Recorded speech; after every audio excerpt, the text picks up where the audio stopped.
ಕರ್ತನ ಪರಿಶುದ್ಧ ನಾಮಕ್ಕೆ ಸ್ತೋತ್ರವಾಗಲಿ. ಕರ್ತನ ಸನ್ನಿಧಾನದಲ್ಲಿ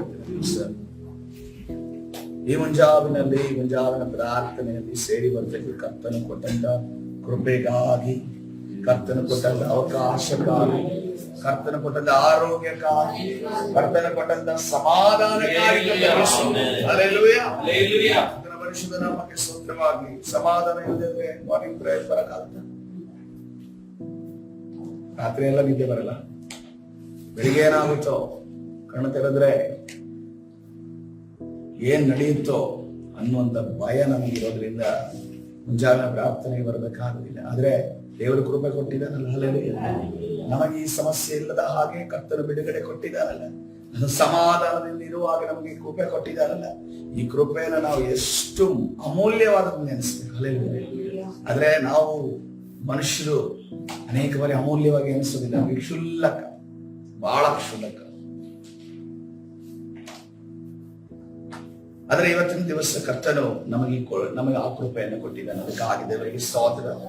ಇವತ್ತಿನ ನಾವು ಮಧ್ಯದಲ್ಲಿ ಒಂದು ಟಾಪಿಕ್ ನ ಚೇಂಜ್ ಮಾಡಿ ಈಗ ಮತ್ತೆ ಆ ಟಾಪಿಕ್ ಬರ್ತಾ ಇದ್ದೇವೆ. ನನಗೆ ನೀವೇ ಹೇಳಬೇಕು ಏನೇನ್ ನಡೀತು, ಏನೇನ್ ನಡೆದಿದೆ ಅನ್ನೋದನ್ನ. ನಂಬಿಕೆ ವಿಚಾರವಾಗಿ ನಾವು ಧ್ಯಾನ ಮಾಡ್ತಾ ಇದ್ವಿ. ಎಂತೆಂತ ನಂಬಿಕೆಯನ್ನ ಧ್ಯಾನ ಮಾಡಿದ್ವಿ. ಅಲ್ಪ ನಂಬಿಕೆ, ಚಿಕ್ಕ ನಂಬಿಕೆ, ಎರಡು ತಾತ್ಕಾಲಿಕವಾದ ನಂಬಿಕೆ. ಅಲ್ಪ ನಂಬಿಕೆ ಅಂದ್ರೆ ಏನು? ಎಲ್ಲೋದ್ರೂ ಕೂಡ ನಂಬಿಕೆ ಸ್ವಲ್ಪವೇ. ಎರಡನೇ ತಾತ್ಕಾಲಿಕ ನಂಬಿಕೆ ಅಂದ್ರೆ ಏನು? ಸ್ವಲ್ಪ ಕಾಲ ಮಾತ್ರ ನಂಬಿಕೆ, ತದನಂತರ ಆ ನಂಬಿಕೆ ಖಾಲಿ ಆಗ್ಬಿಡುತ್ತೆ. ಮೂರನೇದಾಗಿ ಸೈತಾನನ ನಂಬಿಕೆ. ಸೈತಾನನ ನಂಬಿಕೆ ಏನು? ಯೇಸು ಒಬ್ಬನ ದೇವರಿಂದ ಅನ್ಕೊಂಡು ಅವುಗಳಿಗೂ ಗೊತ್ತು. ಅಷ್ಟೇ ನಂಬಿಕೆ ನಮ್ಮಲ್ಲಿ ಇರುವುದಾದ್ರೆ ನಮ್ಮ ನಂಬಿಕೆ ಏನಾಯ್ತು? ದೆವ್ವಗಳ ನಂಬಿಕೆ ಆಯ್ತು. ನಾವು ದೆವ್ವಗಳಾಗಿ ಜೀವಿಸೋದು ಬೇಡ. ದೇವರು ಏನ್ ಮಾಡಿದ್ದಾರೆ? ನಮ್ಮನ್ನ ಸುಂದರವಾದ ಮನುಷ್ಯರಾಗಿ ಉಂಟು ಮಾಡಿದ್ದಾನೆ, ಹಲ್ಲೆಲೂಯಾ. ತದನಂತರ ಯಾವ್ದನ್ನು ಕಲಿಸು? ನಂಬಿಕೆ. ನಂಬಿಕೆ ಅನ್ನೋದ ಹೆಸರು ನೇಮ್ ಪ್ಲೇಟ್ ಇದೆ ಅಷ್ಟೇನೆ, ಆದ್ರೆ ಆ ನಂಬಿಕೆಗೆ ಜೀವ ಇಲ್ಲ. ಅದನ್ನ ಸತ್ತಂತ ನಂಬಿಕೆಯನ್ನು ನಾವು ನೋಡ್ತಾ ಇದ್ದೇವೆ. ಇವತ್ತಿನ ದಿವಸ ನಾವು ಕಲಿಕ್ಕೆ ಹೋಗ್ತಿರೋದು ಬಲವಾದ ನಂಬಿಕೆ, ಹಲ್ಲೆಲೂಯಾ, ಹಲ್ಲೆಲೂಯಾ. ಬಲವಾದ ನಂಬಿಕೆ. ಯಾವುದದು ನಂಬಿಕೆ? ಇಬ್ರಿಯ ಬರೆದ ಪತ್ರಿಕೆ 11ನೇ ಅಧ್ಯಾಯ 1ನೇ ವಚನ. ಇಬ್ರಿಯ ಬರೆದ ಪತ್ರಿಕೆ 11ನೇ ಅಧ್ಯಾಯ 1ನೇ ವಚನ. ಕರ್ತನಿಗೆ ಸ್ತೋತ್ರ. ಎಲ್ಲರೂ ಕೂಡ ಬರೀತಿದ್ದೀರಾ, ಬಟ್ ಬರೆಯುವುದನ್ನ ಮತ್ತೆ ತಿರುಗಿ ನೋಡ್ಬೇಕು. ತಿರುಗಿ ನೋಡಿ ಅದನ್ನ ಧ್ಯಾನ ಮಾಡಬೇಕು. ಯಾವಾಗ ನಿಮಗೆ ಈ ಒಂದು ಬರೆದಂತ ಬುಕ್ಕು ಉಪಯೋಗವಾಗುತ್ತೆ ಅಂದರೆ ಶೋಧನೆಯ ಮಧ್ಯದಲ್ಲಿ ಸಿಕ್ಕಿ ಹಾಕಿಕೊಂಡಾಗ ಪ್ರಿಯರೇ, ಕರ್ತನು ಆ ಒಂದು ವಿಚಾರಗಳನ್ನು ನೆನಪಿಸಿ ನಿಮ್ಮನ್ನ ಬಲಪಡಿಸುವಾತನಾಗಿದ್ದಾನೆ, ಹಲ್ಲೆಲೂಯಾ. ಇಬ್ರಿಯ ಬರೆದ ಪತ್ರಿಕೆ 11ನೇ ಅಧ್ಯಾಯ 1ನೇ ವಚನವನ್ನು, ನಂಬಿಕೆಯೋ ನಾವು ನಿರೀಕ್ಷಿಸುವವುಗಳ ವಿಷಯವಾಗಿ ಭರವಸೆದಿಂದಿರುವುದು, ಕಣ್ಣಿಗೆ ಕಾಣದವುಗಳನ್ನು ನಿಜವೆಂದು ತಿಳಿದುಕೊಳ್ಳುವುದು ಆಗಿದೆ, ಹಲ್ಲೆಲೂಯಾ. ಕರ್ತನ ಪರಿಶುದ್ಧ ನಾಮಕ್ಕೆ ಸ್ತೋತ್ರವಾಗಲಿ. ನಂಬಿಕೆಯೋ ನಾವು ನಿರೀಕ್ಷಿಸುವವುಗಳು. ನಿರೀಕ್ಷಿಸುವವುಗಳಂದ್ರೆ ಏನರ್ಥ? ಏನು?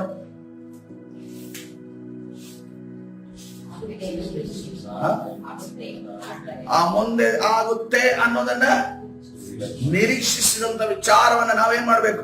ಅದರ ಮೇಲೆ ಭರವಸದಿಂದ ಇರಬೇಕು, ಹಲ್ಲೆಲೂಯಾ. ಆ ಭರವಸದಿಂದ ಇಟ್ಟಿರುವಂತ ವಿಚಾರ ದೇವರ ಚಿತ್ತದಲ್ಲಿ ಇದೆಯೋ ಇಲ್ವೋ ಅಂತ ನಮಗೆ ಗೊತ್ತಿರುತ್ತ. ಈಗ ನನ್ನ ಕೆಪಾಸಿಟಿ ತಿಂಗಳಿಗೆ EMI ಕಟ್ಕೊಂಡು ಬೈಕ್ ಪರ್ಚೇಸ್ ಮಾಡಬಹುದು. ಅದೇ ಇದರಲ್ಲಿ ನಾನು ತಿಂಗಳಿಗೆ EMI ಹಾಕ್ಬಿಟ್ಟು ಕಾರ್ ತಗೊಂಡ್ರೆ, ಕಾರ್ ತಗೋತೀನಿ ಅಂತ ಅನ್ಕೊಂಡು ನಿರೀಕ್ಷೆ ಮಾಡ್ಕೊಂಡೇ ಆ ತಿಂಗಳೆಲ್ಲ ಇದು ಮಾಡ್ಕೊಂಡಿದ್ರೆ ನೆಕ್ಸ್ಟ್ ತಗೋಬಿಡ್ತೀನಿ. ಆದ್ಮೇಲೆ ಸಾಕ್ಷಿ ಏನ್ ಹೇಳ್ತೀನಿ? ನಂಬಿಕೆ ಇಟ್ಟಿದ್ದೆ, EMI ಹಾಕೊಂಡು ಕಾರ್ ತಗೋಕೆ. ಈ ಕಟ್ಟಬೇಕು ಯಾರು? ದೇವ್ರು ಕಟ್ಟಬೇಕಾ? ಕೆಲವರು ಹಂಗೆ ಅಂತ ದೇವರೇ ಕಟ್ಲಿ ಅಂತ ಅನ್ಕೊಂಡಂತೆ. ನಮಗೆ ದೇವರ ಚಿತ್ತದ ಪ್ರಕಾರವಾಗಿ ಏನನ್ನ ಬಯಸಬೇಕು, ಯಾವುದರ ಮೇಲೆ ಭರವಸೆ ಇಡಬೇಕು, ಅದರ ಮೇಲೆ ಭರವಸೆ ಇಟ್ಟದು, ಅದರ ಮೇಲೆ ನಿರೀಕ್ಷೆ ಇಡೋದನ್ನ ಕರ್ತನೆ ಹೇಳ್ತಾ ಇದ್ದೀನಿ, ಹಲ್ಲೆಲೂಯಾ. ಲೋಕದವರು ಏನಂತಾರೆ? ನಿಮ್ಮ ಕಾಲನ್ನ ಎಷ್ಟು ಚಾಚಬೇಕಂದ್ರೆ ಹಾಸಿಗೆ ಅಷ್ಟು ಚಾಚಬೇಕ. ಈಗ ಹೆಂಗಿದೆ ಅಂತಂದ್ರೆ ಹಾಸಿಗೆಗಿಂತ ಕಾಲ್ವರೆಗೂ ಅಂದ್ರೆ ಹಾಸಿಗೆ ಉದ್ದ ಮಾಡಿ ಅಂತ ಹೇಳ್ತೀವಿ. ಈಗ ನಾವು ಮಾಡ್ತಿರೋದು ಅದೇ, ಹಾಸಿಗೆಯನ್ನು ಉದ್ದ ಮಾಡ್ತಾ ಇದ್ದೀವಿ. ಹಾಸಿಗೆಗೆ ಅಟ್ಯಾಚ್ ಮಾಡೋದು. ಒಂದು ಗೋಡೆಯಿಂದ ಸ್ಟಾರ್ಟ್ ಆದ್ರೆ ಇನ್ನೊಂದು ಗೋಡೆ ತನಕ ಹಾಸಿಗೆ ಇರುತ್ತೆ. ಹಾಸಿಗೆಯನ್ನು ಉದ್ದೆ ಮಾಡೋದಕ್ಕೆ ಹೇಳ್ತಾ ಇಲ್ಲ. ದೊಡ್ಡವರು, ಜ್ಞಾನಿಗಳು, ಹಿರಿಯರು ಹೇಳಿದಂತ ಮಾತೇನು, ಹಾಸಿಗೆ ಇದ್ದಷ್ಟು ನಿನ್ನ ತಿಂಗಳಿಗೆ ಇರುವಂತ ಖರ್ಚು ನಿನಗೆ ಗೊತ್ತಿದೆಯಲ್ಲ, ಸಂಬಳ ಎಷ್ಟಿದೆ ಅಂತ ಗೊತ್ತಿದೆಯಲ್ಲ, ಆ ಸಂಬಳದ ಒಳಗಡೆ 1,000 2,000 ಒಳಗಡೆ ನಿನ್ನ ಖರ್ಚು ಇರಲಿ. ಆಗೋದಿಲ್ವಾ? ಆಗುತ್ತೆ. ಬಟ್ ಈಗಿನ ಜನರೇಷನ್ ಅದನ್ನು ಮಾಡ್ತಾ ಇಲ್ಲ. ಎಲ್ಲರೂ ಕೂಡ ತನ್ನ ಸ್ಯಾಲರಿಗೆ ಮೀರಿದಂತ ಕಮಿಟ್ಮೆಂಟ್ಗಳನ್ನ ಇಟ್ಕೊಂಡ್ಬಿಟ್ಟಿದ್ದಾರೆ. ಅದರಿಂದ ಏನಾಗ್ತದೆ, ಎಲ್ಲರೂ ಸಾಲಗಾರರಾಗ್ತಾರೆ. ಆದ್ರೆ ದೇವರು ನಮ್ಮನ್ನ ಸಾಲಗಾರರಾಗುವುದಕ್ಕೆ ನಮ್ಮನ್ನ ಕರೆದಿಲ್ಲ. ನಮ್ಮ ಕಮಿಟ್ಮೆಂಟ್ ಅನ್ನ, ಆಸೆಗಳನ್ನ ಮಿತಿಯಲ್ಲಿ ನೋಡ್ರಿ. ಇಸ್ರೇಲ್ಗೆ ಅವರ ಲ್ಯಾಂಡ್ ಇದೆಯಲ್ಲ, ಒಂದು ಪರ್ಚೇಸ್ ಮಾಡಿದ್ರೆ 50 ವರ್ಷ ಮಾತ್ರ ಅವ್ರ ಕೈಯಲ್ಲಿರುತ್ತೆ. 50 ವರ್ಷ ಆದ್ಮೇಲೆ ಅವರು ಸರ್ಕಾರಕ್ಕೆ ಹಿಂದೆ ತೆಗೆದುಕೊಡ್ಬೇಕು. ಮತ್ತೆ ಏನ್ ಮಾಡ್ಬೇಕು, ಅವರು ಸರ್ಕಾರದಿಂದ ಪರ್ಚೇಸ್ ಮಾಡ್ಬೇಕು. ಹಂಗಿರೋದ್ರಿಂದ ಅವ್ರಿಗೆ ಏನಂತಂದ್ರೆ, ಏನೇ ಆದ್ರೂ ನಾಳೆ ದಿವಸ ಅವ್ರಿಗೆ ಏನಂದ್ರೆ 50 ವರ್ಷ ಬಾಡಿಗೆ ಮನೆಯಲ್ಲಿ ಇದ್ದಂಗೆ. 50 ವರ್ಷ ಬಾಡಿಗೆ ಮನೆಯಲ್ಲಿ ನಾನು ಇದ್ದೀನಿ, ಇದ್ರ ಬಗ್ಗೆ ಜಾಸ್ತಿ ಆಸೆ ಇಟ್ಕೊಳ್ಳೋದು ಬೇಡ. ನನ್ನ ಮನೆ ಅಲ್ಲಿದೆ, ಹಲ್ಲೆಲೂಯಾ, ಪರಲೋಕದಲ್ಲಿದೆ, ಹಲ್ಲೆಲೂಯಾ. ಆ ಪರಲೋಕದಲ್ಲಿರೋ ಶಾಶ್ವತವಾದ ಮನೆಯಲ್ಲಿ ನಾನು ಇರೋದನ್ನ ನಾನು ಆಲೋಚನೆ ಮಾಡ್ಕೊಂಡು ಜೀವಿಸ್ತೇನೆ ಅನ್ನೋದನ್ನ ಅವ್ರು ಜೀವಿಸ್ತಾರೆ. ಅವರಿಗೆ ನೋಡ್ರಿ, ಆಜ್ಞೆ ಎಷ್ಟು ಪರ್ಫೆಕ್ಟ್ ಆಗಿದೆ ಅಂತಂದ್ರೆ, ಅವರಿಗೆ ಮನೆ ಮೇಲೆ ಆಸೆನೇ ಇರೋದಿಲ್ಲ, ಈ ಲೋಕದ ವಿಚಾರಗಳ ಮೇಲೆ ಆಸೆನೇ ಇರೋದಿಲ್ಲ. ಯಾಕಂದ್ರೆ ದೇವರು ಏನು ಆಜ್ಞೆ ಕೊಟ್ಟಿದ್ದಾರೆ, ನ್ಯಾಯ ಪ್ರಮಾಣ ಮಾಡಿದ್ದಾನೆ, ಇದರ ಮೇಲೆ ನಿಮ್ಗೆ ಮನಸ್ಸಿರ್ಕೊಡು, ನನ್ನ ಮೇಲೇನೆ ಮನಸ್ಸಿರ್ಕೊಡ್ಬೇಕು ಅನ್ನೋದನ್ನ ಕರ್ತನು ಅದರ ಮುಖಾಂತರವಾಗಿ ಅವರನ್ನ ನಡೆಸ್ತಾ ಇದ್ದಾನೆ. ಹಲ್ಲೆಲೂಯಾ. ಆದ್ರೆ ನಮ್ಮ ದೇಶದಲ್ಲಿ ಅಂತ ಒಂದು ಏನು ಸಮಸ್ಯೆ ಇಲ್ಲ. ಲಿಬರಲ್ ಆಗಿರುವಂತಹ ಒಂದು ಸಂವಿಧಾನ ನಮ್ಮ ಮೇಲಿದೆ. ಹಲ್ಲೆಲೂಯಾ. ಕರ್ತರ ಜ್ಞಾನದಿಂದ ಹೊಂದಿದಂತ ಸಂವಿಧಾನ ನಮಗೆ ಕೊಡಲ್ಪಟ್ಟಿದೆ. ಹಲ್ಲೆಲೂಯಾ. ಕರ್ತರ ಪರಿಶುದ್ಧ ನಾಮಕ್ಕೆ ಸ್ತೋತ್ರವಾಗಲಿ. ನಿರೀಕ್ಷೆ ಇಟ್ಟುಕೊಂಡು ಆ ನಿರೀಕ್ಷೆ ನಮಗೆ ಸಿಗುತ್ತೆ ಅನ್ನೋದನ್ನ ನಂಬುವುದೇ, ನಾವು ಭರವಸದಿಂದ ಇರೋದೇ ಆ ನಂಬಿಕೆ. ಎರಡನೇದಾಗಿ, ಕಣ್ಣಿಗೆ ಕಾಣದವುಗಳನ್ನು ನಿಜವೆಂದು ತಿಳ್ಕೊಳ್ಳೋದು ನಂಬಿಕೆ. ಈ ಕಣ್ಣಿಗೆ ಕಾಣದಿರುವುದನ್ನು ನಿಜವೆಂದು ಹೇಗೆ ತಿಳ್ಕೊಳ್ಳೋದು? ಕಣ್ಣಿಗೆ ಕಾಣ್ತಾ ಇಲ್ಲ, ಇದೆ ಅನ್ನೋದನ್ನ ನಂಬುದು. ಅದೊಂದು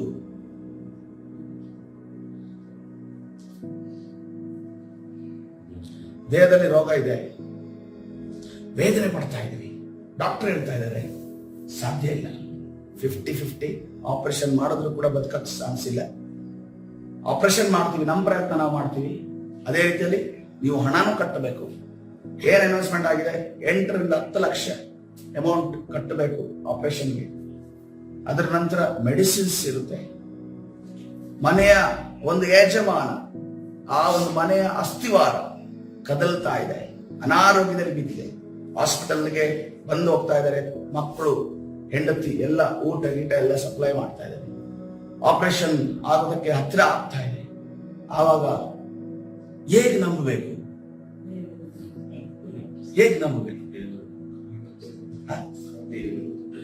ಅದೇ ಕಾಣದಿರೋದೇನು? ಅವರು ಸ್ವಸ್ಥವಾಗಿ ಮಲಗಿದ್ದನ್ನ, ಮನೆಯಲ್ಲಿ ಓಡಾಡ್ತಿರೋದನ್ನ ಕಾಣಿ ನಾವು ಯಾವಾಗ ನಂಬುತ್ತೇವೋ ಕರ್ತನು ಅದನ್ನ ಮಾಡುವಾತನಾಗಿದ್ದಾನೆ. ಹಲ್ಲೆಲೂಯಾ. ನಾವು ಕಾಣದೇ ಇರೋದನ್ನ ನಂಬುದು ಅಂದ್ಕೊಂಡು ಹೇಳ್ತೇವೆ, ಆದ್ರೆ ಕಷ್ಟ ಬಂದಾಗ, ನೋವು ಬಂದಾಗ ನಾವು ಕಾಣದೇ ಇರೋದನ್ನ ಕಾಣಕ್ಕೆ ಹೋಗೋದಿಲ್ಲ.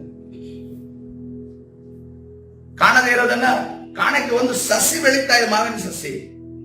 ನಿಮಗೆ ಬೆಳೆದಿರುವಂತ ಫಲ ಬಿಟ್ಟಂತ ಮಾವಿನ ಮರನ ಕಾಣೋದಕ್ಕೆ ಸಾಧ್ಯನ? ಅದೇ ಜಾಗದಲ್ಲಿ ಕಾಣೋದಕ್ಕೆ ಸಾಧ್ಯನ? ನೀನು ಆತ್ಮಿಕ ಮನುಷ್ಯನಾಗಿ ನಿನಗೆ ಕಾಣೋದಕ್ಕೆ ಸಾಧ್ಯ. ಹಲ್ಲೆಲೂಯಾ.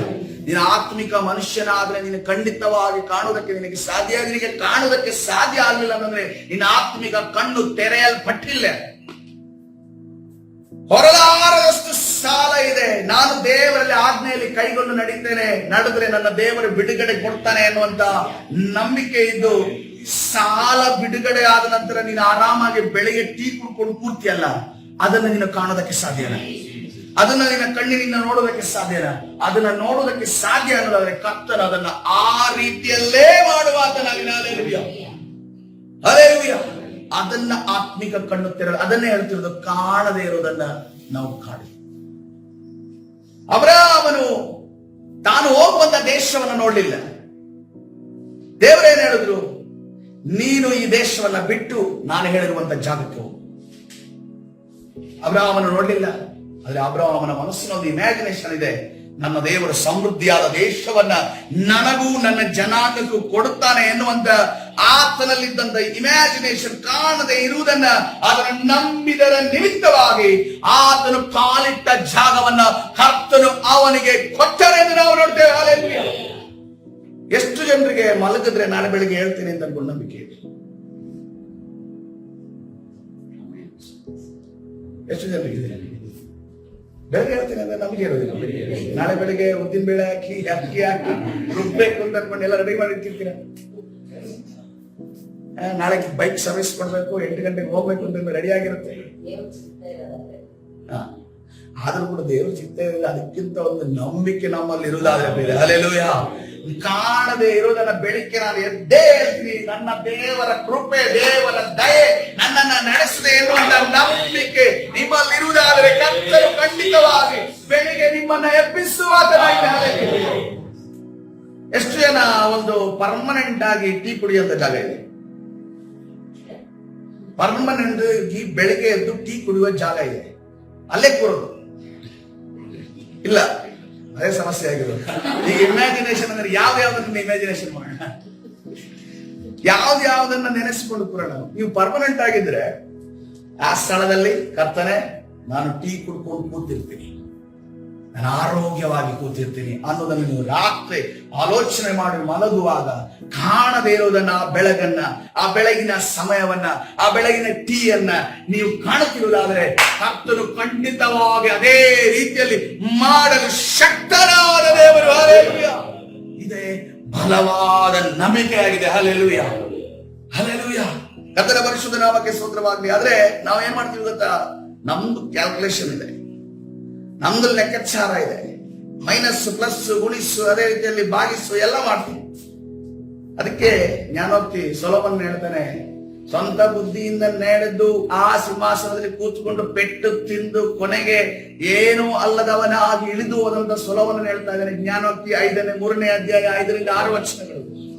3ನೇ ಅಧ್ಯಾಯ 5ರಿಂದ 6 ವಚನಗಳು. ಸ್ವಬುದ್ಧಿಯನ್ನೇ ಆಧಾರ ಮಾಡಿಕೊಳ್ಳದೆ ಪೂರ್ಣ ಮನಸ್ಸಿನಿಂದ ಯೆಹೋವನಲ್ಲಿ ಭರವಸೆವಿಡು, ನಿನ್ನ ಎಲ್ಲಾ ನಡವಳಿಕೆಯಲ್ಲಿ ಆತನ ಚಿತ್ತಕ್ಕೆ ವಿಧೇಯನಾಗಿರು, ಆತನೇ ನಿನ್ನ ಮಾರ್ಗಗಳನ್ನು ಸರಾಗ ಮಾಡುವನು. Hallelujah, hallelujah. ನೋಡ್ರಿ, ನಮಗೆ ಕಂಫರ್ಟ್ ಕೊಡುವಂತದ್ದು ತುಂಬಾ ವಿಚಾರಗಳು ಈ ಲೋಕದಲ್ಲಿದೆ. ಕಂಫರ್ಟ್ ಕೊಡುವಂತ ವಿಚಾರಗಳೆಲ್ಲವೂ ಕೂಡ ಸೇವಿಸ್ತಾ ಹೋದ್ರೆ ಮನುಷ್ಯ ಬದುಕ್ತಾನೆ.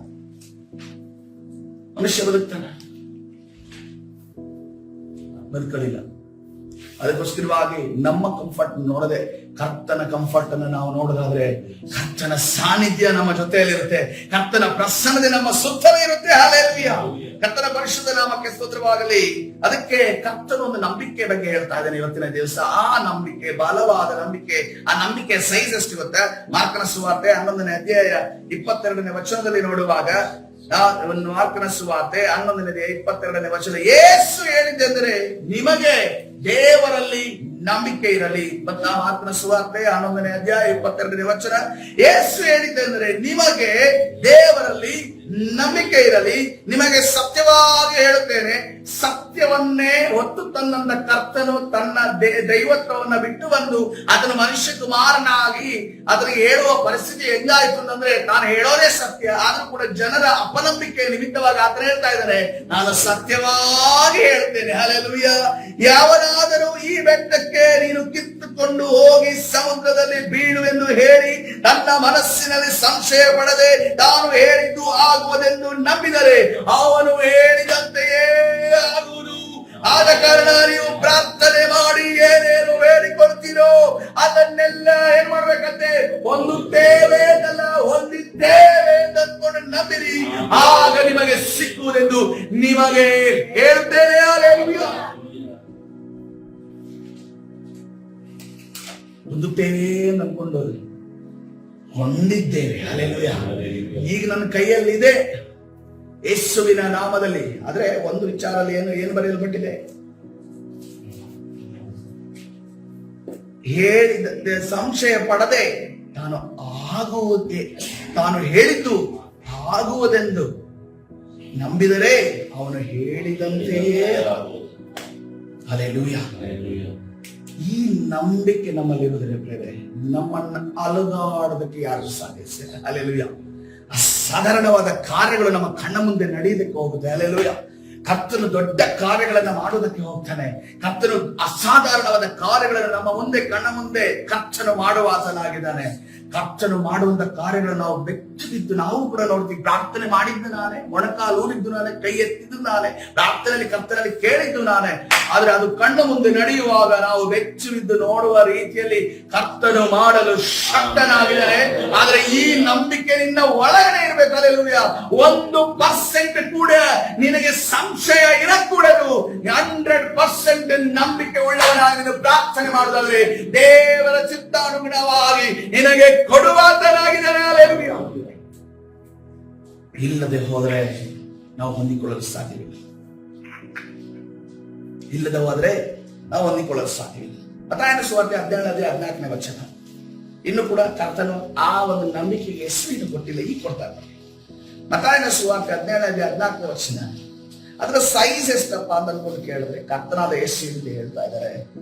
ಅವರು ಜನರ ಗುಂಪಿನ ಬಳಿಗೆ ಬಂದಾಗ ಒಬ್ಬನು ಆತನ ಹತ್ತಿರಕ್ಕೆ ಬಂದು ಆತನ ಮುಂದೆ ಮೊಣಕಾಲೂರಿ ವಂದಿಸಿ, ಸ್ವಾಮಿ, ನನ್ನ ಮಗನನ್ನು ಕರುಣಿಸು, ಅವನು ಮೂರ್ಛಾ ರೋಗದಿಂದ ಬಹಳ ಕಷ್ಟಪಡುತ್ತಾನೆ.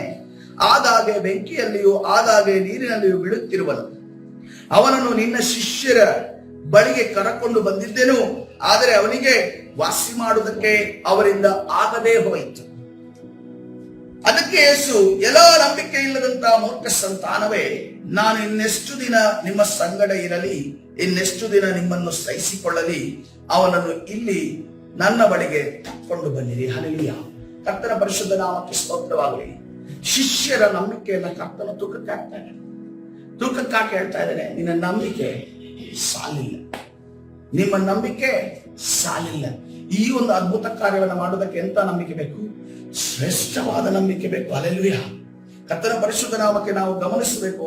ನೋಡ್ರಿ, ನಾವು ಕಾಯಕ ಟೀಮ್ಗಳಿದ್ದೀವಿ, ದೇವರ ಕಾರ್ಯಗಳನ್ನ ಮಾಡುವವರಿದ್ದೀವಿ.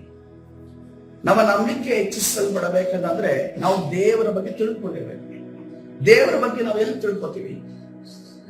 ಸತ್ಯವೇದದಲ್ಲಿ ತಿಳ್ಕೊತೀವಿ.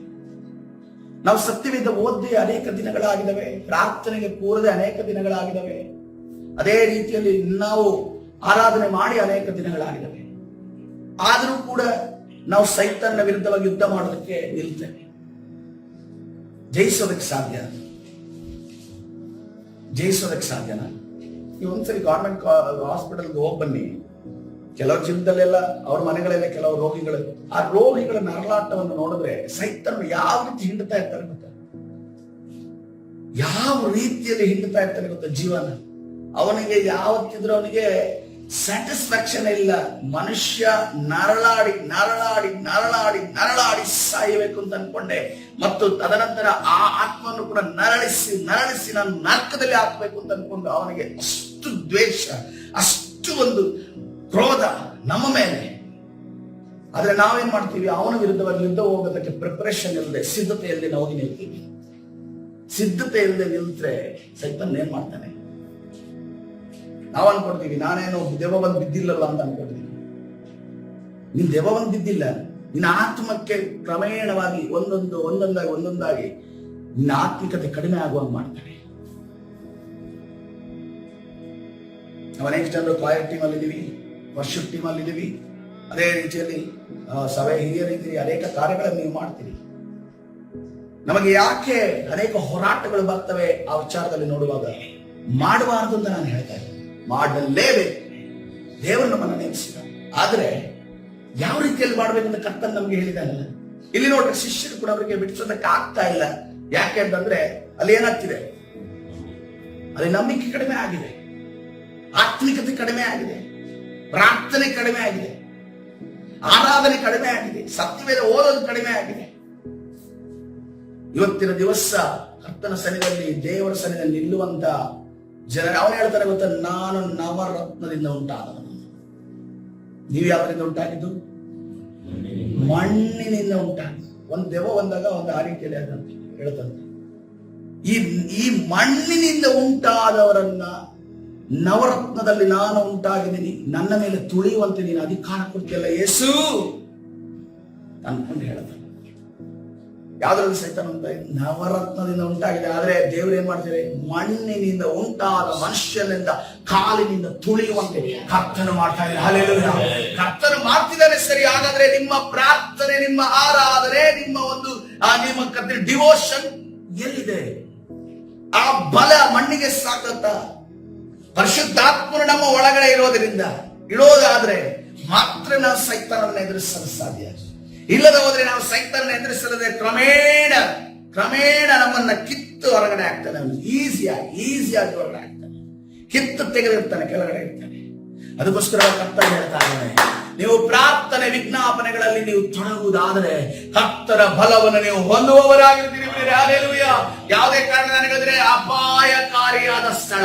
ನೀವು ಪ್ರಾರ್ಥನೆ ಇಲ್ಲದೆ ಕರ್ತನ ಸನ್ನಿಧಾನದಲ್ಲಿ ನಿಂತು ದೇವರ ಕಾರ್ಯವನ್ನು ನಾನು ಮಾಡುತ್ತೇನೆ ಅನ್ಕೊಂಡು ನಿಂತ್ರೆ it will be a dangerous. Hallelujah. ಅದು ಅಪಾಯಕಾರಿಯಾದ ಸ್ಥಳ. ಆ ಸ್ಥಳದಲ್ಲಿ ನಿಂತು ದೇವರು, ನಾನು ಸೈತಾನನ ಲೋಕದಲ್ಲಿ ಇದ್ದು ಮತ್ತೆ ತಿರುಗಿ ಬಂದು ದೇವರ ರಾಜ್ಯದಲ್ಲಿ ಕಾರ್ಯ ಮಾಡ್ತೇನೆ, ಇಟ್ ವಿಲ್ ಬಿ ಡೇಂಜರಸ್. ಅದು ನಿಮಗೆ ಕಣ್ಣಿಗೆ ಕಾಣೋದಿಲ್ಲ.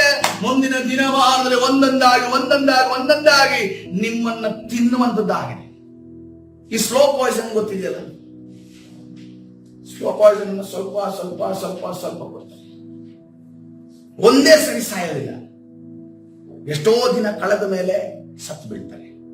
ಅದಕ್ಕೋಸ್ಕರವಾಗಿ ನಾನು ನಿಮ್ಮ ಮುಂದೆ ಕೈ ಮುಗಿದು ಕೇಳಿಕೊಳ್ತೇನೆ, ಯಾರೆಲ್ಲ ಕ್ವಾಯರ್ ಟೀಮ್ ಅಲ್ಲಿ ಇದ್ದೀರೋ, ಕ್ವಾಯರ್ ಟೀಮ್ ಅಲ್ಲಿ ನೋಡುವವರಾಗಿದ್ದೀರೋ, ಸಂಡೇ ಕ್ಲಾಸ್ ಅನ್ನ ಮಾಡುವವರಾಗಿದ್ದೀರೋ, ಡೋಂಟ್ ಪ್ಲೇ ವಿತ್ ದ ಡಿಮಾನ್ಸ್.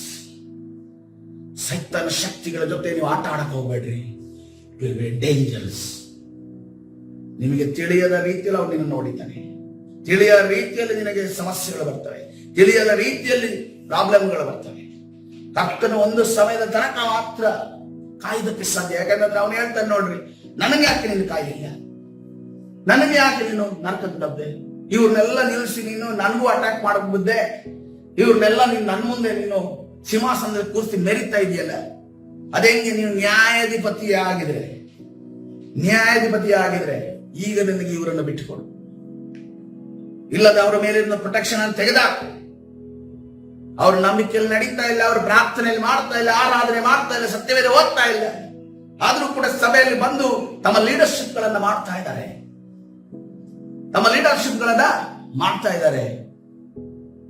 ಇದು ಹೇಗೆ ಸಾಧ್ಯ? ಇದು ನ್ಯಾಯನ ಅಂತ ಅನ್ಕೊಂಡು ಅವನು ಕೇಳ್ತಾನೆ. ಹಾಗಾದ್ರೆ ಯಾವುದು ನ್ಯಾಯ? ನಮ್ಗೆ ಗೊತ್ತಿರೋ ಪ್ರಕಾರ, ನಮ್ಮ ಜ್ಞಾನದ ಪ್ರಕಾರವಾಗಿ ನಾವು ಕರ್ತನಿಂದ ನಡೆಸಲ್ಪಡಬೇಕಾದ್ರೆ ನಮ್ಮಲ್ಲಿ ಏನಿರಬೇಕು? ಪ್ರತಿದಿನವೂ ಪ್ರಾರ್ಥನೆ ಇರಬೇಕು, ಪ್ರತಿದಿನವೂ ಆರಾಧನೆ ಇರಬೇಕು, ಪ್ರತಿದಿನವೂ ಕೂಡ ವಾಕ್ಯ ಧ್ಯಾನ ಇರಬೇಕು. ಇದಿದ್ರೆ ಮಾತ್ರನೇ ನಾವು ಕರ್ತನ ಸನ್ನಿಧಾನ ನಿಂತು ಬಲವಾಗಿ ಮಾಡೋದಕ್ಕೆ ಸಾಧ್ಯ. ಹಲ್ಲೆಲೂಯಾ. ಒಂದು ಅರ್ಥ ಮಾಡಿಕೊಳ್ಬೇಕು, ಒಂದು ರೂಲ್ಸ್ ಅಂಡ್ ರೆಗ್ಯುಲೇಷನ್ ಬಂದು ಕೂಡ ಈಗ ಬೈಕ್ ಅಲ್ಲಿ ಹೋಗುವಾಗ ಹೆಲ್ಮೆಟ್ ಹಾಕೊಂಡು ಹೋಗ್ಬೇಕು ಅಂತಾರೆ. ಹಂಗಂತ ಹೇಳ್ಕೊಂಡು ಬೈಕಲ್ಲಿ ಟ್ರಾವೆಲ್ ಮಾಡಬಾರ್ದು ಅಂತಲ್ಲ, ಹೌದಾ? ಬೈಕಲ್ಲಿ ಟ್ರಾವೆಲ್ ಮಾಡಬಾರ್ದು ಅಂತ ಅನ್ಕೊಂಡು ಟ್ರಾಫಿಕ್ ಪೊಲೀಸ್ ಅವರು ಹೆಲ್ಮೆಟ್ ಹಾಕೊಂಡು ಹೋಗಿ ಇವರಿಗೆ ಇರಿಟೇಷನ್ ಕೊಡೋಣ ಅಂತ ಹೇಳಿದ್ರು. ಬಟ್ ನಮ್ಮ ಮನುಷ್ಯರ ಅಂಡರ್ಸ್ಟ್ಯಾಂಡಿಂಗ್ ಅಲ್ಲಿ ಲಾಸ್ಟ್ ಟೈಮ್ ಏನ್ ಮಾಡಿದ್ರು, ಕರ್ತನ ಮೇಲೆ ಏನು ಹೇಳಿದ್ರು, ನೀವು ವಿವೇಚನೆ ಮಾಡಿ ಕ್ಷಮೆ ಕೇಳಿ ಮಾನಸಾಂತರ ಹೊಂದಿ ತಗೊಳ್ಳಿ ಅಂತ ಹೇಳಿದ್ರು. ಜನ ಏನ್ ಮಾಡಿದ್ರು? ಯಾರು ಬಂದಿಲ್ಲ. ಅವ್ರಿಗೆ ಅರ್ಥ ಆಯ್ತೋ ಅಥವಾ ಇವ್ರು ಹಿಂಗೆ ಹೇಳ್ತಾ ಇದಾರಲ್ಲ, ಹಾಗಾದ್ರೆ ತಗೊಳ್ಬಾರ್ದೋ ಇತ್ತು ಇವ್ರ ಆಸೆ ಅನ್ಸುತ್ತೆ, ಅದಕ್ಕೆ ನಾವು ತಗೊಳ್ಳೋದೇ ಇಲ್ಲ. ಇವ್ರು ಗೊತ್ತಾಗಿದೆ ಸ್ವಲ್ಪ ಈ ರೀತಿ ಎಲ್ಲ ಮಾತಾಡ್ಬೋದಾ? ಸತ್ಯವೇದ ಇನ್ನೂ ಕಠಿಣವಾಗಿ ಮಾತಾಡ್ತೇವೆ. ಹಲ್ಲೆಲೂಯಾ. ನೀನ್ ನಂಬಿರುವಂತ ದೇವರು ಇನ್ನೂ ಕಠಿಣವಾಗಿ ನಿನ್ನ ಜೊತೆ ಮಾತಾಡ್ತಾನೆ. ಆದ್ರೆ ಅದನ್ನ ಲಿಬರಲ್ ಆಗಿ ಸ್ವಲ್ಪ ಪಾಲಿಶ್ ಕೊಟ್ಟು ಯಾರು ಹೇಳ್ತಾ ಇದ್ದಾರೆ? ಸೇವಕರು ಹೇಳ್ತಾ ಇದ್ದಾರೆ. ಆ ಪಾಲಿಶ್ ಮಾತನ್ನೇ ನಿನಗೆ ತೆಗೆದುಕೊಳ್ಳಕ್ ಆಗ್ತಾ ಇಲ್ಲ. ಇನ್ನು ಸತ್ಯವೇದ ಕಠಿಣವಾದ ಮಾತನ್ನ ತೆಗೆದುಕೊಳ್ಳಲು ಸಾಧ್ಯ. ತಾತ್ಪರ್ಯ ಏನು? ನೀವು ಮಾನಸಾಂತರ ಹೊಂದ್ರಿ, ಕ್ಷಮೆ ಯಾಚಿಸಿ ದೇವರ ಮುಂದೆ ಬಂದು ನೀವು ಸಿದ್ಧರಾಗಿ ಶುದ್ಧರಾಗಿ ತೆಗೆದುಕೊಳ್ಳ್ರಿ ಅನ್ನೋದು ತಾತ್ಪರ್ಯ. ಆದ್ರೆ ಜನ ಏನ್ ತಿಳ್ಕೊಂಡ್ರು? ಇವರಿಗೆ ತಗೊಳ್ಬಾರ್ದು ಅಂತ ಅನ್ಕೊಂಡ ಆಸೆ ಇದೆ, ಅದಕ್ಕೋಸ್ಕರ ನಾವು ತಗೊಳ್ಳೋದಿಲ್ಲ. ನಮ್ದು ಒಂದು ಸ್ಟ್ರೆಂತ್ ಏನು ಅಂತ ಅನ್ಕೊಂಡು ನಾವು ತೋರಿಸ್ತೀವಿ, ನಾವು ಎಷ್ಟು ಸ್ಟ್ರಾಂಗ್ ಅಂತ ಅನ್ಕೊಂಡು ತೋರಿಸ್ತೀವಿ. ಇದು ನನ್ನ ಆಲೋಚನೆ ಅಲ್ಲ, ಮನಸ್ಸಿನಲ್ಲಿ ಕೆಲವರದ್ದು ಬಂದಿರೋ ಆಲೋಚನೆ. ಅವ್ರೇನ್ ನನ್ಗೆ ಹೇಳಿಲ್ಲ. ಕರ್ತನು ಹೇಳಿದ್ದನ್ನು ನಾನು ಹೇಳ್ತಾ ಇದ್ದೀನಿ. ಹಲ್ಲೆಲೂಯಾ. ಅದಕ್ಕೋಸ್ಕರವಾಗಿ ಪ್ರಿಯರೇ, ಏನಾದ್ರೂ ರೂಲ್ಸ್ ಅಂಡ್ ರೆಗ್ಯುಲೇಷನ್ ನಮಗೆ ಹೇಳಿದಂತ ಸಂದರ್ಭದಲ್ಲಿ ನಾವು ಅದನ್ನ ಮಾಡಬೇಕು ಮಾಡಬಾರದು ಅಂತ ಕರ್ತನು ಹೇಳೋದಿಲ್ಲ. ಅಥವಾ ಯಾವುದೇ ನಿಯಮಗಳು ನಮಗೆ ಮಾಡಬಾರದು ಅಂತ ಅನ್ಕೊಂಡು ಹೇಳೋದಿಲ್ಲ. ಇದನ್ನ ಮಾಡಿ, ಇದನ್ನ ಮುತುವರ್ಜಿ ತಗೊಂಡು ಮಾಡ್ರಿ ಅಂತ ಅನ್ಕೊಂಡು ಹೇಳೋದಿಲ್ಲ. ಹಲ್ಲೆಲೂಯಾ. ಇದನ್ನ ನಾವು ಅರ್ಥ ಮಾಡ್ಕೋಬೇಕು. ನಾವು ಅರ್ಥ ಮಾಡಿಕೊಳ್ಳದೆ ನಾವು ಅದನ್ನ ಮಾಡೋದಕ್ಕೆ ಮುಂದೆ ಹೋಗ್ಲಿಲ್ಲ ಅಂತಂದ್ರೆ ನಾವು ಯಾವತ್ತೂ ಕೂಡ ಶಿಷ್ಟತ್ವಕ್ಕೆ ಒಳಗಾಗೋದಿಲ್ಲ. ನಾವು ಯಾವತ್ತೂ ಕೂಡ ಸರಿ ಹೋಗೋದಿಲ್ಲ. ಯಾಕಂತಂದ್ರೆ ಬೆತ್ತ ಬೀಸಿದವನ ಅಪ್ಪ ಅವನ ಎನ್ನುತ್ತದೆ ಪುತ್ರನಿಗೆ ಶತ್ರು ಅಂತೆ. ನಮ್ಗೆಲ್ಲರೂ ಗೊತ್ತದು. ಆದ್ರೂ ಕೂಡ ಬೆತ್ತ ನಮ್ಮ ಮೇಲೆ ಬಂದಾಗ ಅಪ್ಪನ ವಿರುದ್ಧ ಗೆದ್ದು ನಿಲ್ತೀವಿ. ಬೆತ್ತ ನಾವು ನಮ್ಮ ಕೈಯಲ್ಲಿದ್ರೆ ಖುಷಿ, ಹೊಡೆದು ಬಿಸಾಕ್ಬಿಡೋಣ ಅಂತ ಅನ್ಕೊಂಡು, ಅದೇ ಬೆತ್ತ ಬೇರೆ ಕೈಯಲ್ಲಿದ್ದು ನಮ್ಮ ಮೇಲೆ ಏಟು ಬಂದಾಗ ಸಿಟ್ಟು, ಕ್ರೋಧ, ಕೋಪ, ಬೇಸರ. ಇದನ್ನ ಮಾಡಕ್ ಹೋಗ್ಬೇಡ್ರಿ. ಹಲ್ಲೆಲೂಯಾ. ನೋಡ್ರಿ, ಇವತ್ತಿನ ದಿವಸ ಕೂಡ ನಾವು ಮ್ಯಾಥ್ಸ್ ಟೀಚರ್ನ ನೆನಪಿಸಿಕೊಳ್ತೇವೆ. ಯಾಕೆ ಹೇಳಿ? ಅವರು ಓಡ್ದು ಚಚ್ಚಿ ಕೆಡವಾಗ್ತಿದ್ದಾರೆ ನಮ್ಮನ್ನ. ಅದಕ್ಕೋಸ್ಕರವಾಗಿ ಇವತ್ತು ಹೇಳ್ತೀವಿ, ಇವತ್ತು ಹೋದ್ರು ಕೂಡ ಸ್ಕೂಲಲ್ಲಿ ನಾವು ಯಾರನ್ನ ಮೀಟ್ ಆಗ್ತೀವಿ ಗೊತ್ತಾ? ಮೊದಲನೇದಾಗಿ ಮ್ಯಾಥ್ಸ್ ಟೀಚರ್ನೇ ಹೋಗಿ ಮೀಟ್ ಆಗ್ತೀವಿ. ಯಾಕೊತ್ತಾ? ಅವ್ರಿಗೂ ನಮಗೂ ಪರಿಚಯ ಜಾಸ್ತಿ. ಅವ್ರಿಗೂ ನಮಗೂ ಪರಿಚಯ ಜಾಸ್ತಿ. ಯಾಕಂದ್ರೆ ಪ್ರತಿ ಕ್ಲಾಸ್ ಅಲ್ಲಿ ಹೊಡೆತ ತಿದ್ದಿರುವ ನೆನಪಿದೆಯಲ್ಲ, ಪ್ರತಿ ಕ್ಲಾಸ್ ಹೊಡೆದಿರುವಂತ ಅವ್ರಿಗೆ ನೆನಪಿದೆಯಲ್ಲ, ಅದು ನಮ್ಮನ್ನು ಒಟ್ಟಿಗೆ ಇಟ್ಟಿದೆ. ಹಲ್ಲೆಲೂಯಾ. ಈದಿನ ದಿನಮಾನಗಳಲ್ಲಿ ಮಕ್ಕಳಿಗೆ ಹೊಡೆಯಂಗಿಲ್ಲ, ಮುಟ್ಟಂಗಿಲ್ಲ. ಸಿಟ್ಟು ಬರುತ್ತೆ, ಅವ್ರಿಗೆ ಕ್ರೋಧ ಬರುತ್ತೆ. 9 ತಿಂಗಳು ಹೊತ್ತು ಸಹಿಸಿ ಕೈಯಲ್ಲಿ ಕೊಟ್ಟಿರುವಂತ ಮಗುನ ಏನೋ ತಾಯಿ ತಿಂದೆ ಶೀತ ಆದ್ರೆ, ಏನಾದ್ರು ತಿಂದ್ರೆ ಶೀತ ಆಗುತ್ತೆ, ಏನಾದ್ರೂ ಒಂದು ತಿಂದ್ರೆ ಹೀಟ್ ಆಗುತ್ತೆ, ಹಾಲು ಕೊಡದಿದ್ರೆ ಮಗು ಕ್ಷೀಣ ಆಗುತ್ತೆ ಅನ್ಕೊಂಡು ಎಲ್ಲಾ ಪೋಷಣೆ ಪಾಲನೆ ಮಾಡಿ ಬೆಳೆಯುವಾಗ ಅವ್ರಿಗೆ ಆಗ್ಲೇನೆ LICನೋ ಅಥವಾ ಅದಕ್ಕೆ ಫಿಕ್ಸ್ಡ್ ಡಿಪಾಸಿಟ್ ಎಲ್ಲಾನು ಮಾಡಿ ಎಲ್ಲನೂ ಮೇಲೆ ಕೆತ್ತರದಲ್ಲಿ ನಿಲ್ಲಿಸಿ ನಂತರ ಹೇಳ್ತಾರೆ ಮಕ್ಕಳು, ನಿನ್ ಮಾತು ನಾನು ಯಾಕೆ ಕೇಳಬೇಕು ಅಂತ ಹೇಳ್ತಾರೆ. ಮಕ್ಕಳ ಹೃದಯದಲ್ಲಿ ಮಕ್ಕಳ ಮಾತನ್ನ ಚೆನ್ನಾಗಿ ನೋಡಿಕೊಂಡ ತಂದೆ ತಾಯಿಗಳು ಈ ಅವಾರ್ಡ್ ಫುಲ್ ಆಗಿರುವಂತ ಮಾತನ್ನ ಕೇಳಲೇಬೇಕಾಗಿದೆ. ನಮ್ಗೆ ಅವಾರ್ಡ್ ಕೊಡ್ತಾ ಇದ್ದಾರೆ ದೊಡ್ಡವರಾದ ನಮ್ಮ ಮಕ್ಕಳು. ನಾವು ಅದನ್ನ ಚಿಕ್ಕದಾಗಿ ಮಾಡಬಾರ್ದು, ದೊಡ್ಡದಾಗಿ ಫಂಕ್ಷನ್ ಮಾಡ್ಬೇಕು. ಎಲ್ಲಿ ಮಾಡ್ಬೇಕು? ಈ ಜ್ಞಾನಾಕ್ಷಿಯಲ್ಲಿ ದೊಡ್ಡದಾಗಿ ಫಂಕ್ಷನ್ ಮಾಡ್ಬೇಕು. ಅಂತ ಮಾತುಗಳನ್ನ ಅವ್ರ ಸ್ಪೀಚ್ ಕೊಡಿಸ್ಬೇಕು, ನಾವು ಅದನ್ನ ಕೇಳಿಸ್ಕೊಳ್ಬೇಕು. ಅವ್ರು ಹೇಳ್ಬೇಕು, ಅದನ್ನ ಖುಷಿ ಪಡಬೇಕು, ನಾವು ಸಂತೋಷ ಪಡಬೇಕು. ಈಗಿನ ದಿನಮಾನದ ಮಕ್ಕಳ ಬಗ್ಗೆ ನಾನು ಹೇಳ್ತಾ ಇದ್ದೀನಿ. ನಾವು ಪ್ರಾರ್ಥನೆ ಮಾಡೋಣ ಪ್ರಿಯರೇ. ಹಲ್ಲೆಲೂಯಾ. ಆ ಮಕ್ಕಳುಗಳು ಬದಲಾವಣೆ ಆಗ್ಬೇಕು. ಹಲ್ಲೆಲೂಯಾ. ಸೈತನ ದುರಾತ್ಮಗಳು ಕಾರ್ಯ ಮಾಡಿದ್ದೇವೆ, ಅದನ್ನ ಪ್ರಾರ್ಥನೆ ಮಾಡೋಣ. ಹಲ್ಲೆಲೂಯಾ. ಕರ್ತನ ಪರಿಶುದ್ಧ ನಾಮಕ್ಕೆ ಸ್ತೋತ್ರವಾಗಿ ಈ ಸಂದೇಶವನ್ನು ನಾಳೆ ನಾವು ಮುಂದುವರಿಸೋಣ. ಕರ್ತನು ನಮಗೆ ಹೇಳ್ತಾ ಇದ್ದಾನೆ, ನಿನಗೆ ಶ್ರೇಷ್ಠವಾದ ನಂಬಿಕೆ ನಿನ್ನಲ್ಲಿ ಇರಬೇಕು. ಹಲ್ಲೆಲೂಯಾ. ಓ ಶ್ರೇಷ್ಠವಾದ ನಂಬಿಕೆ. ಕರ್ತನ ಸನ್ನಿಧಾನದಲ್ಲಿ ಮೊಣಕಾಲೂರಿ ನಾವು ಪ್ರಾರ್ಥನೆ ಮಾಡುತ್ತಾ ಆರಾಧನೆ ಮಾಡುತ್ತಾ ಸತ್ಯವೇಳುತ್ತಾ ಓದ್ತಾ ಇರುವಂತಹ ಸಂದರ್ಭದಲ್ಲಿ ಕರ್ತನು ನಮ್ಮ ನಂಬಿಕೆಯನ್ನು ಹೆಚ್ಚಿಸಲಿ. ಹಲ್ಲೆಲೂಯಾ. ನಮ್ಮ ನಂಬಿಕೆಯನ್ನು ಹೆಚ್ಚಿಸಲಿ.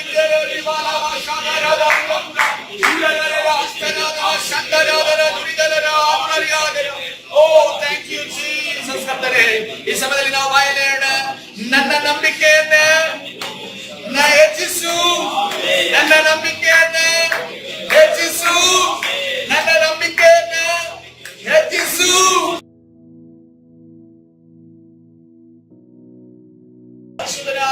ನಾಮಕ್ಕೆ ಸ್ತೋತ್ರವಾಗಲಿ. ಈ ಸಮಯದಲ್ಲಿ ಕರ್ತನೇ, ಬೆಳಗಿನ ಜಾವದಲ್ಲಿ ನಿನ್ನ ಸಾನ್ನಿಧ್ಯಕ್ಕೆ ಬರಲು ಕೊಟ್ಟ ಕೃಪೆಗಾಗಿ ಸ್ತೋತ್ರ.